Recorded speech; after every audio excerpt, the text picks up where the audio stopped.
What's going on, YouTube fam? It's your man VACAY-J, and if you're new and you're loving Raising Kanan, go ahead and subscribe, like, share, comment. Absolutely, we're going to talk about the recap of episode 10, the season finale, Paid in Full. And this episode, absolutely a great episode. So we start off with Kanan standing over Detective Howard. He shot Detective Howard in the park, and of course, as his mother said, Rock said, shoot him twice in the heart, one in the head. But it looks like Detective Howard is still alive. He's still alive. He's trying to breathe and everything. So as Kanan's about to shoot him in the head, he gets distracted. People are yelling. Cars are going off. And then he just runs off. He runs off. He falls. But one thing he doesn't notice is that the streets are always watching. Even crackheads are watching and seeing what's going on. And again, we see dude here seeing that jacket, that unique jacket. You know, he's high, but he definitely can see and understand what's going on. Kanan makes that phone call so he can get that pickup. Doesn't know who's supposed to pick up. He's waiting for Marvin, and then a car rolls up. He's not familiar with that car. So he's like, who is it? Of course, it's your boy Scrappy. Scrappy's like, come on, get in. Let's go. Let's go. She's like, yo, I thought Marv was supposed to pick me up. He's like, listen, I just got the call.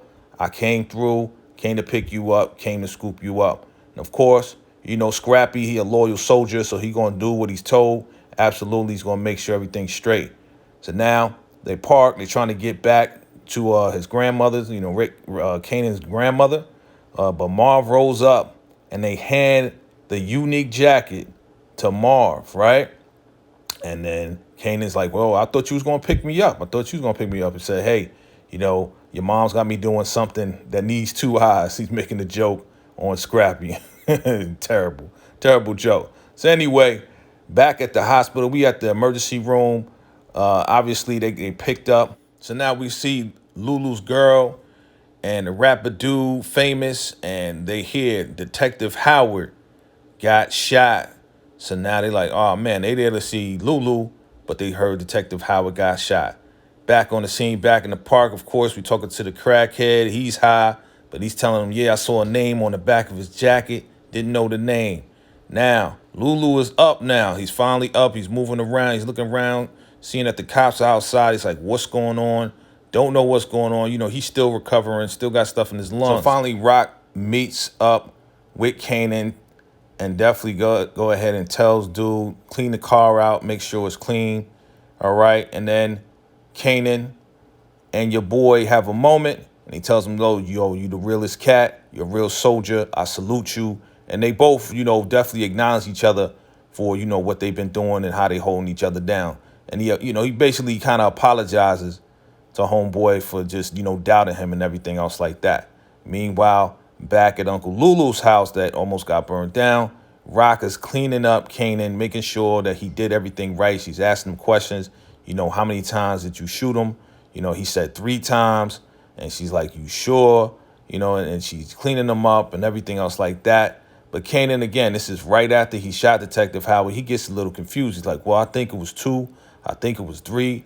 And he's very confused. He's like, it don't matter. I laid him down. Mom, I did what you told me to do. I laid him out and he's dead. He's gone. But he's not sure. He's not exactly sure. Meanwhile, Rock takes Kanan back to the bodega. She's rolling in. She's like, all right, listen, you know, you got the videotape. Make sure the surveillance, when the cops come in and ask, give them the tape. All right. So now she's hiding Kanan in the bodega, back in the stash. She's like, yo, just wait here. I'm going to send Marvin to come get you. All right. And he's like, listen, I shot him. He laid him down. Rock is like, listen, until I know for sure, you know, I'm going to keep you here. We're going to get you out of town. Meanwhile, back at the hospital, we got a new chief. They sent up a new chief to make sure everything was going right. Now we over here and Unique is like, yo, what's the word on the street? And they're like, yo, they're talking about you. And he's like, how is that? Now Marvin, he goes to Unique's room. He goes to his house. And what does he do? He takes that jacket and he stashes it back into Unique's closet with the rest of his clothes. So now he's planting that jacket. Now we see Jukebox. She got pulled over by Detective Burke, right? Detective Burke's like, yo, my partner got shot. how did you know about it? I want answers. I want answers. She keeps pushing. She's like, yo, I don't want nobody to get hurt. I just told you that Unique and the crew is coming after y'all because y'all messed up the stash. So now, of course, she's like, listen, just stay off the street. She got Detective Rodriguez with him. It is what it is. Meanwhile, Lulu, Famous, and his girl, they rolling back to the house and they hear Famous's song in somebody's car. It's like, yo, they must have got the song. They're excited. She's like, look, see, our song is on the radio, and she's trying to push Lulu to get out of the game and just stay in the music business. She really is pushing for that. Famous, of course, he's excited and all of that. But she's really like, yo, do you realize that you can get out of this game? Like, people, the music is out there. We can make this happen.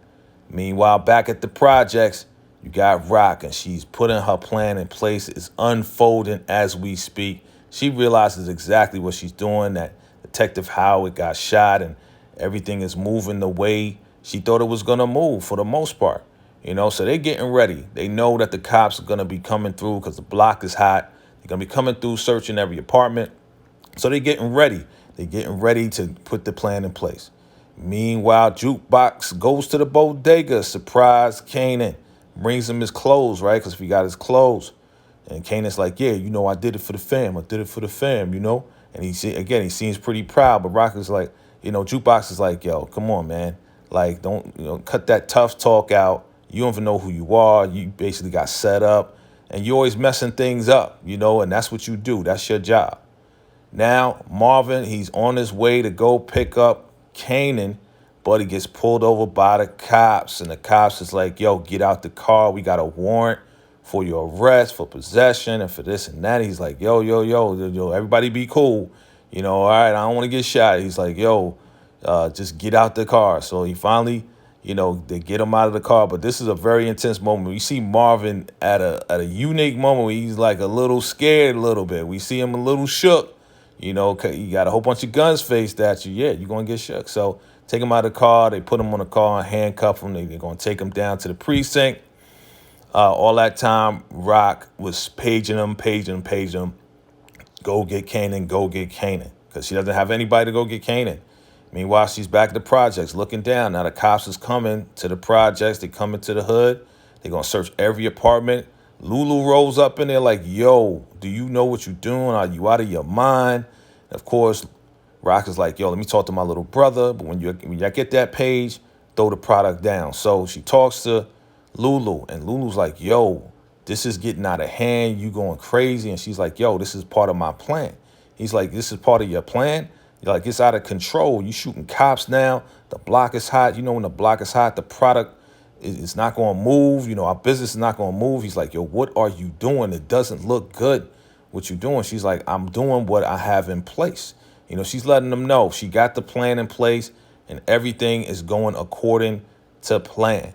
But of course, Lulu, he doesn't know what's going on. And coming out of the hospital, he has his doubts. He has his doubts. And he's like, yo, I want out. And she's like, you're not getting out of nothing, man. You and the fam, you win this. Your hands are dirty. He's like, but I got the label. And she's like, yo, that label is mine. That studio is mine. And everything you touch, that's mine. Just like what's yours is yours, what's mine is mine. He's like, yo, is that a threat? She's like, no, I'm not threatening you, man, but it is what it is. Like, we in the family, we in it for life. And that's how Rock is moving. She's controlling the whole thing, still putting the plan in place. So the cops is now going through each and every apartment, looking for drugs, looking for any clues as to who shot Detective Howard. And yeah, they're going through each and every apartment. But right here, this is the apartment right below where Rock's apartment is. So they're going through, they don't find anything at all. So they're like, all right, let's go to the next floor. They send a page up and Rock is still talking to Lulu. But once they get that page, they go ahead and they open up the oven, and that has a chute going down to the 6th floor. They're on the 7th floor, so they throw the product down to the 6th floor. So everything that Rock planned out is happening. Her boys is throwing the product down. It's going down to that same apartment that they just came out of, and you see right here, the people that sent up the page, they just collecting it, throwing in trash bags, and holding on to the product. Lulu is seeing all of this being played out, and he's like, wow. It's like, this is really going on. Back at the bodega, Jukebox is still talking to Kanan like, yo, you really don't know who you are. You really have no idea who you are, and that you absolutely are being set up. You're a prop. You've been set up by your own moms. So now detectives, Burke, Rodriguez, they come to the bodega. They like looking around. They asking questions. Rodriguez is like, yo, what's this door in the back? What's going on with this locked door? And of course, she's nervous. She's super nervous. But thank God, Detective Burke looked at, there was a surveillance monitor. And she's like, yo, do you have the tape? Do you know what's going on? You need to tell us before we take you in, for obstruction. And of course, she's going to make it look like the detectives are doing their job. She's not going to tell them straight out. So she's like, yes, I saw the guy. He had a jacket on that said a name. And she said, oh, what's the name? And it was Unique. And she's like, what? You know what? Give me that tape. Give me that tape. And you lucky. We're going to come back and keep searching. So now back in the projects, we got Rock, and she is playing Mama Rock. She's pulling some macaroni and cheese out of the oven. The cops are looking, and they're like, hey, I just heard you, you just moved here. She's like, yeah, you cooking kind of late. She's like, yeah, the boys are hungry. She's acting like she's their mama and everything else like that. She's doing a great job and asking questions, and they're just like, you know what, there's nothing in here. We're not going to go through it. Let's just leave. But before they leave, the guy's like, yo, what happened to this guy? He asked him about Lulu. And she's like, well, Lulu got into a car accident. We glad he's still here with us, da-da-da-da. He's like, all right, it is what it is. Let's get out of here. Ain't nothing here. They just moved in. So now she's calling. She's still calling. She's trying to find out where Marvin is, right? She doesn't know that Marvin got knocked by the cops. And he's like, yo, why you keep calling? Why you stressing out? Is your plan going in place? She's like, yeah, it's in place. But if it's going in place, why you got to take and send Kanan out of town? So now we got Marvin. He's at the precinct. They booking him. And it's like, yo, how you even know? Like, who told you this, that, and third? He's like, yeah, we got an informant. So, again, Rock is still paging the page. He's like, yo, you must be important. Somebody's paging you like crazy. So he's like, you know what? I ain't telling y'all nothing. Forget y'all. Forget y'all. So now Rock, she's back at the spot, stressing out because she's trying to get Kanan out of the bodega and out of town.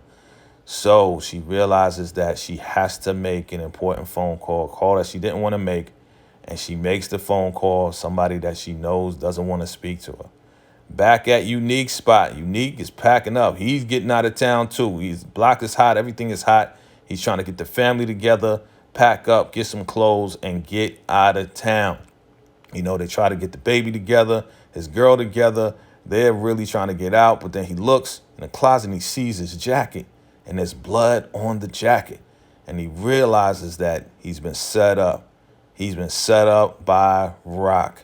And it's like, man, he's like, oh, my God, like, she really got me. Next thing you know, the police storm the door with the jacket in hand. He has the jacket in his hand. They put him on the floor, got the jacket, said there's blood on the jacket. It's like, man, you murdered a cop. You going down. And we going to make sure you go under the jail. They was like, you going under the jail for shooting the cop.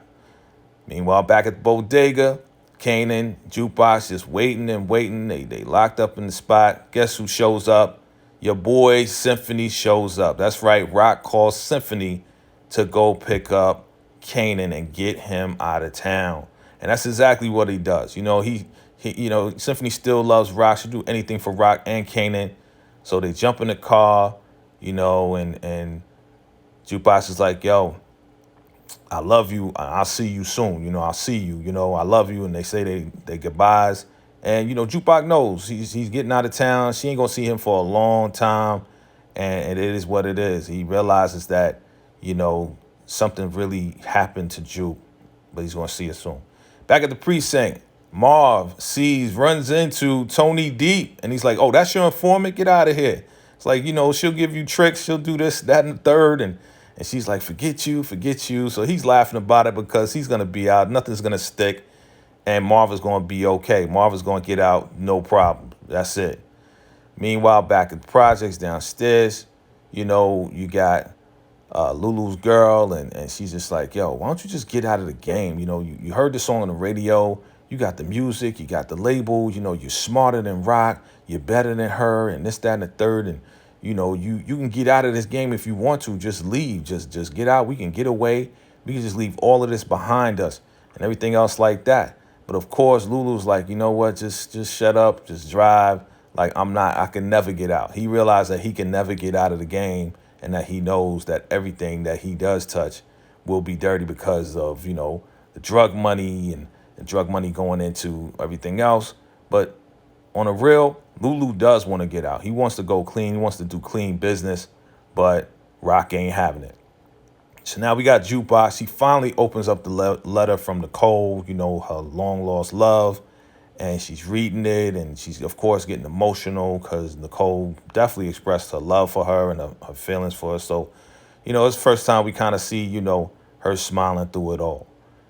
Back at the bodega, they're asking questions, and all she's saying, Julia's saying, hey, I just saw a guy with the jacket. I did not see the face, but I did see the jacket. So they're just doing stuff to set up Unique, and it's working. Meanwhile, back at the hospital, they're waiting to see if Detective Howard's going to wake up, and he does. Ah, man, what? Detective Howard, he's still alive because Kanan didn't shoot him in the head. He just shot him in the chest, and he's like trying to talk. He's like, Detective Burke's like, who shot you? Who shot you? And he's trying to talk. Looks like he's trying to say something, and the chief comes in, and they all come in, and he's about to say something to her, but he can barely speak, he can barely talk, and then it cuts out. Rock is now looking down on the hood, and everything that she had planned out is playing out the way that she wants it. The cops didn't find anything. Detective Howard got shot. Unique got locked up. Everything is going in place the same way that she planned it out. She is still paid in full. And now, with Unique gone, she's running the whole hood, the whole block. But she sacrificed her only son, Kanan. And that was the sacrifice that she made, that she felt that she needed to do. And even in the end, as Kanan said, you can't trust no one. You can't even trust your own mama. Wow. What a crazy, crazy episode. And again, this is the season finale of season 1 with episode 10. It's the season finale. Definitely check out episode 9 if you missed that. But we're going to keep this thing moving. It's your man, VACAY-J. You know what it is. I'm out. Salute.